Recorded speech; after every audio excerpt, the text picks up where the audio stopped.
A little over the top. I've been waiting for. A little over the top, Mr. Tyler. All right. Early.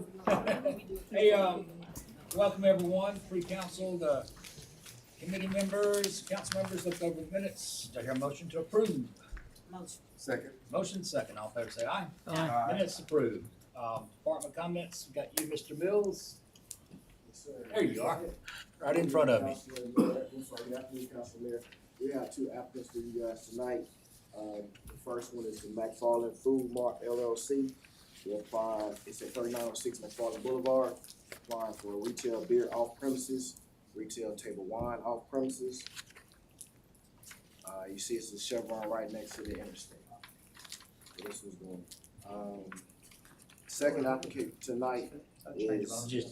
Just change of ownership, Yeah, correct? ownership, yes, sir. Second one is the Azul Tequila Mexican Restaurant located at 6343 Interstate Drive. They're applying for restaurant retail liquor going in the old Pizza Hut location.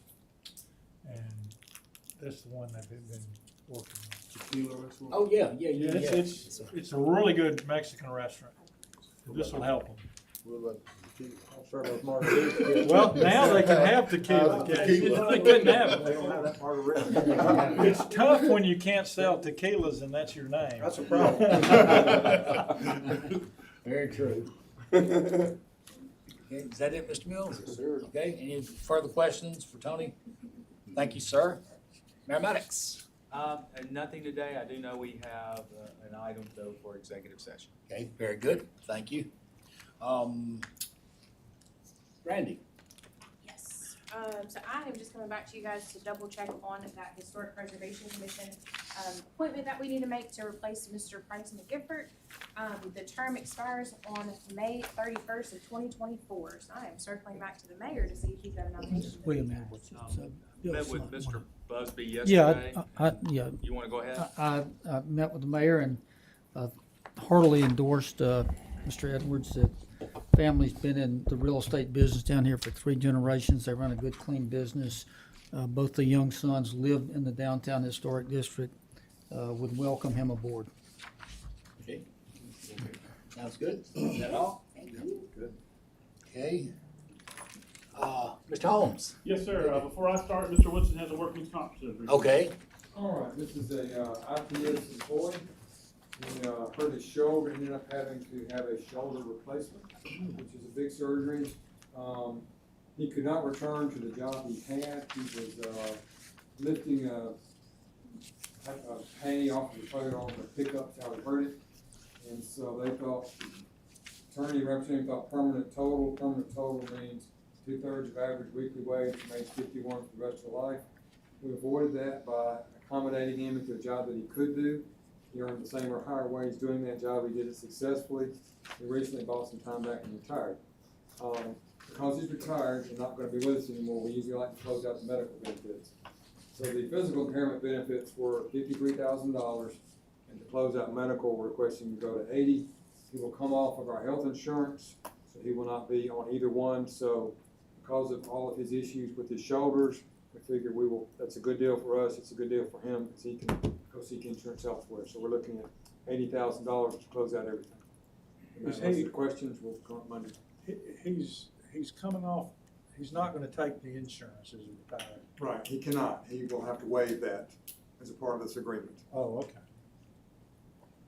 Okay. Any If further we questions? close out the medical on workers' comp, then we're totally fighting whether it's related and whether we should pay for it under our health, so we have to do both.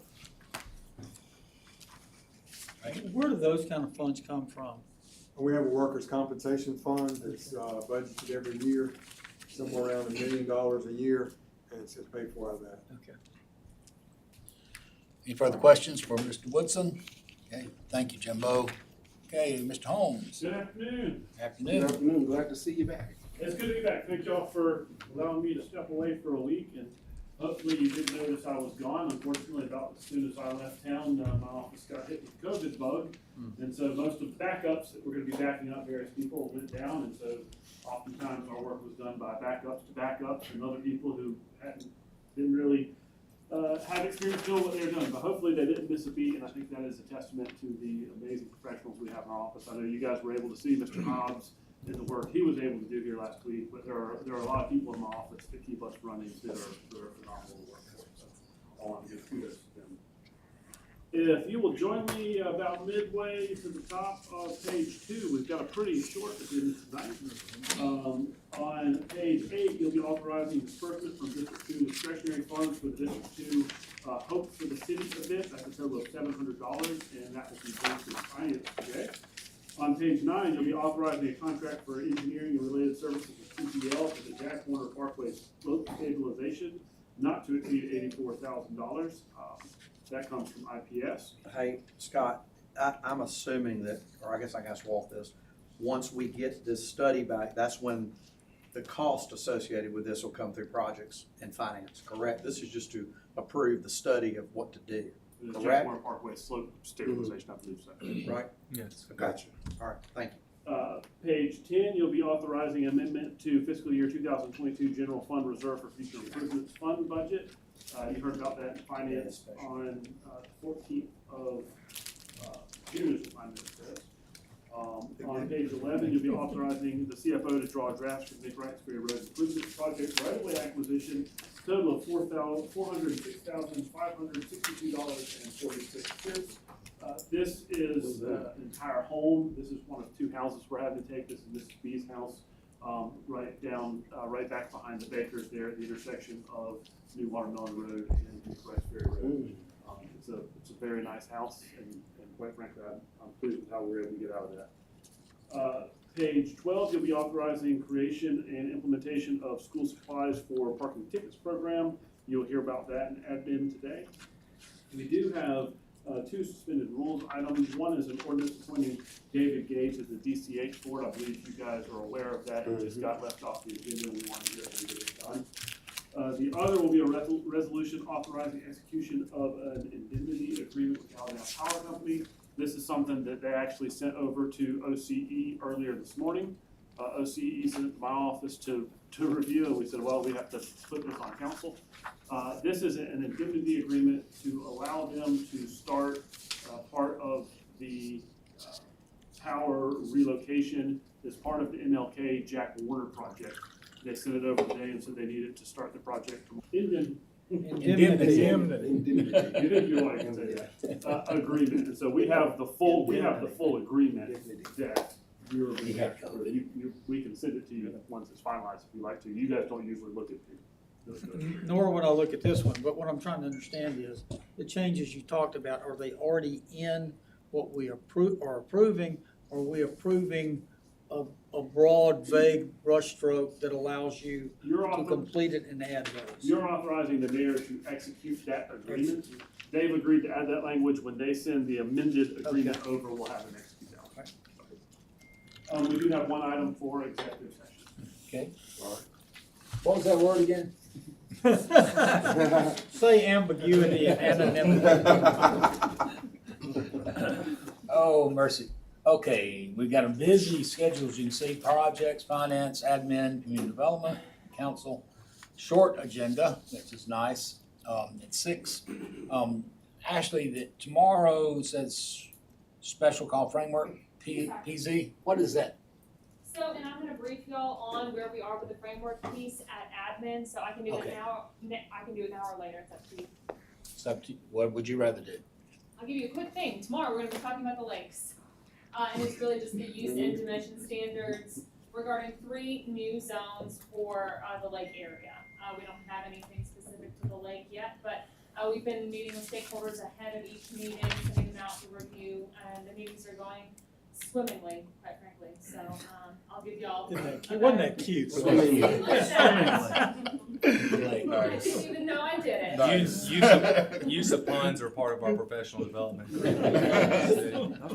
Is the framework plan going to take into account the northeast sewer line that is planned and part of the 10-year plan up around Lake Tuscaloosa? 1000%. Okay. Yes. So I'll give y'all a deeper dive into it this afternoon at the admin meeting. Okay. Deeper dive, you got this. Oh, wow. Swim in lake, deeper dive. Okay, thank you for that. Personnel board will meet tomorrow morning, and Monday zoning board of adjustments. So they've been really busy lately with all the short-term rentals. Okay, is there, a motion to go in executive session? So moved. Motion second, Mr. Holmes. Yes, sir. As your city attorney, I can certify that this executive session is to discuss security plans, procedures, assessments, measures, or systems for the security or safety of persons, structures, facilities, or other infrastructures, including without limitation information concerning critical infrastructure, the public disclosure of which could be reasonably expected to be detrimental to public safety or welfare. Okay, we have a motion second. All in favor, say aye. Aye. And so we'll move to go in executive session. If you're not a part of this